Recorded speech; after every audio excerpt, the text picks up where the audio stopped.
Fame, if you win it, comes and goes in a minute. Where's the real stuff in life to cling to long? Okay, well, it's pretty interesting. So I used to work for the US government. I held secret and top secret clearances, and I was with the US government for 5.5 years. And while I was working for them, I started doing some little modeling competitions. And in one of the modeling competitions, I won, I placed third place, and I won 5 free acting lessons. So I ended up leaving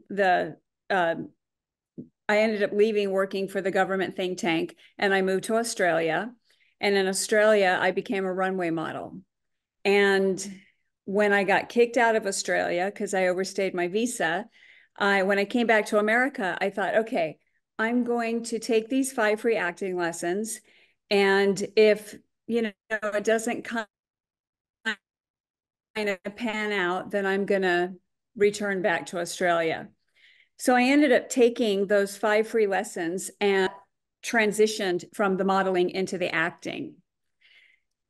Then on one of the movies I was doing, I had a girl doubling me. Her name was Sherry Tash. And I was so intrigued by the stunt world and the action. And I wanted to be an action actress, but my managers never saw me that way. They saw me as the more TNA type person. But I wanted her job. I didn't want my job. I wanted her job. So I ended up becoming Red Sonja at Universal Studios and I started training one hop kendo kung fu.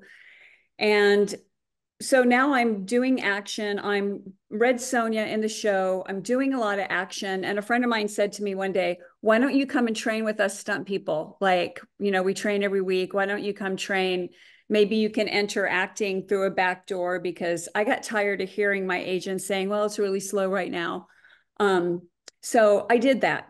And once I started to taste the stunt world and the training, I was hooked. So one day, a friend of mine who was a director, Jack Lucarelli, he said, listen, my best friend is one of the biggest second unit directors in the world. And when he comes back in town, why don't you come meet him? And I said, okay, that'd be great. 2 weeks later, he called me. He said, get to my office now. Billy's here. So I go in and I meet Billy Burton, who is a legend. And when he met me, he said, listen, I'm going to tell you this, girl, you need to make a decision. You either need to give acting 100% or the stunts 100%, but you need to make a decision. And without a word of a lie, in my mind's eye, I could see this big brass ring in front of my face. And I could see my hands reaching out and grabbing that ring. And that was the stunt ring. And I grabbed that ring and I never looked back. And you will be happy too.